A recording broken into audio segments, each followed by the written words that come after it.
In space, or like a fabric like rubber, like a trampoline net, turn this trampoline net into a pretzel and allow yourself to go backwards in time. We were able to travel from Earth to the Moon across 250,000 miles of space, land on the Moon, and then return to Earth because of Newton's understanding of gravity. Albert Einstein, the great physicist, once said that gravity is a deception. Einstein had devoted his career to revealing the reality of gravity, refuting Newton's widely held beliefs, and providing answers to puzzling time travel queries. Why is there just one way in which time travel exists? When you travel at the speed of light, why does time slow down? The most recent hypotheses and discoveries made by modern physicists attempt to provide an absurd theory of time to explain the unexplainable. Now let's learn more about the gravity theory of Newton and how it was disproved. People didn't begin to seriously question their surroundings until the 1500s. The ancient Greeks thought that gods and deities could explain and rationalize everything. By the 1500s, scientists such as Galileo and Brahe had established that Earth was a planet, and not just one, and that planets in our solar system orbited the Sun. Kepler went one step farther and described how the planets and their moons moved along their own axis, resembling an elliptical orbit rather than a precisely circular one. Newton followed in the 17th century. The world has heard about the English physicist who, by accident, discovered gravity after an apple fell on his head. It is now accepted, though, that Newton did not just by chance come up with the theory of gravity. For a long while, he had been witnessing motionless things shift from their stable positions due to some unexplained force. Yes, this also involved witnessing apples fall from trees. After several hours of study, Newton finally postulated that this enigmatic force was gravity. He was also able to advance Kepler's elliptical orbit theory as a result of the discovery. The Moon, which is the closest celestial body to Earth, is only able to travel alongside the planet because of a straight-line tangent that crosses Earth's center and holds the Moon in place beneath the planet's gravitational pull. But before Brian Cox began challenging Newton's theories, there was Albert Einstein, the renowned physicist. Though he did not explicitly refute gravity, Einstein asserted that Newton's ideas were one-dimensional. The general theory of relativity put forward by Einstein states that time and space warp and give rise to gravity. Einstein went one step farther and defined the fabric of space and time as a sheet with bends where a body's mass exceeds a threshold. Furthermore, he asserted that a clock placed inside Earth's gravitational field on its surface would run slower than a clock placed outside of its orbit, where the laws of gravity no longer applied. Gravity, which was later shown to exist between two things regardless of whether they are planets in orbit or two marbles on a tabletop, is governed by the inverse square law. According to the law, gravity is inversely proportional to the square of the distance between two objects and immediately relates to their masses. The speed of light in a vacuum would remain the same for an observer from outside, according to Einstein, who also claimed that the laws of physics apply to everyone not speeding faster than light. According to Einstein's theory, space and time are one and the same thing, or the space-time continuum, and gravity results from a bend in this continuum. Gravity is not a force as a result. The explanation of Newton's ideas by Brian Cox becomes essential. Although Newton is regarded as one of the greatest physicists of all time, the contemporary physics community doesn't exactly hold him in high regard. Among those in that circle is Brian Cox, who verified that although there are those who believe Newton was lying about gravity, he did not fully define the apparent force. Cox contended that Newton was merely attempting to provide an explanation for a fundamental idea that was universally understood and accepted. One explanation for the lack of interest in Newton's day and age was the greater dominance of religion over science. Newton was a religious man. Nonetheless, he couldn't, or perhaps didn't want to, continue developing the theory of gravity past an explanation of the force.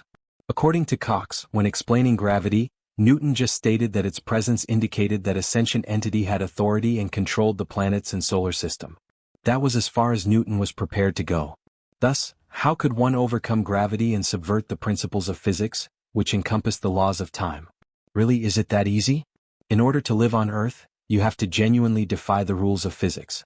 According to Newton, gravity is an intrinsic force that the Earth possesses and is responsible for directing everything toward its center.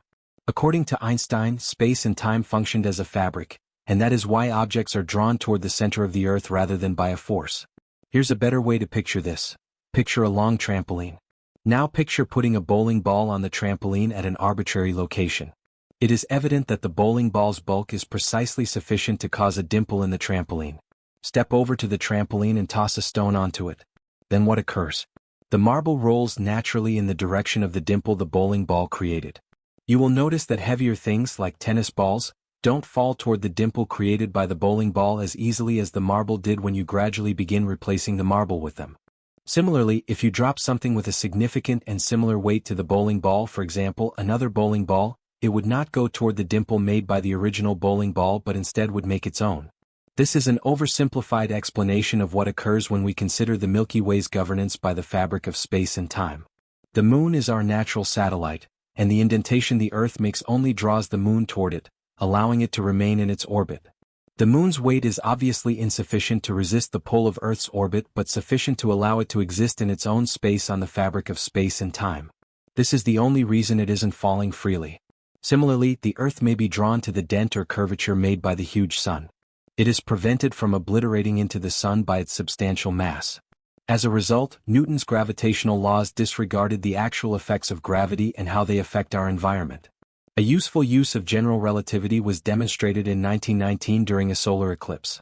Because they are huge enough to escape the curve of the Sun, stars fall freely. Occasionally, though, a lighter star finds itself caught in the Sun's orbit. Because of this, the Sun's rays are obstructed from reaching Earth, resulting in a solar eclipse. How time is affected by gravity. Einstein utilized certain cosmological constants in his calculations to establish the connection between the general theory of relativity and our cosmos. It wasn't until much later that it was realized the cosmos is constantly expanding rather than remaining constant. Einstein described this as his greatest error to date. However, the Big Bang and the ripple effect are two natural occurrences explained by the theory of general relativity. Albert Einstein postulated that heavy objects cause ripple effects in the fabric of our universe as they move across time and space. This is perhaps something you still remember.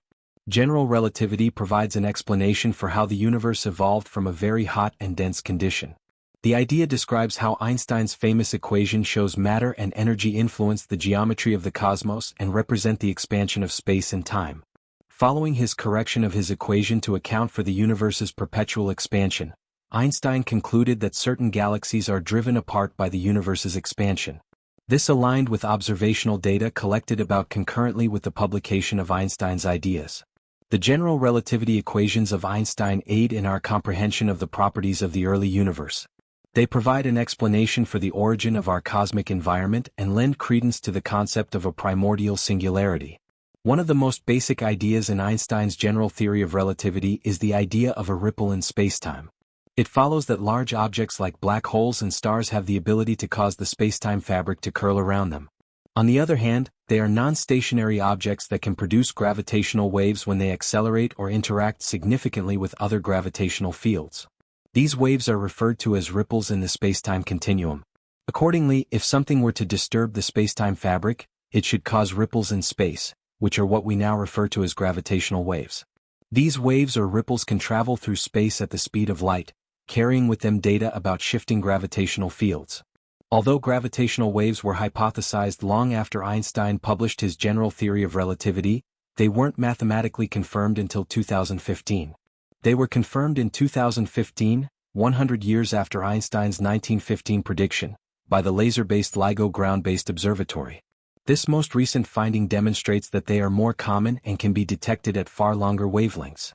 A new era in observational astronomy was ushered in 2015 with the groundbreaking detection of gravitational waves by the Laser Interferometer Gravitational Wave Observatory, LIGO.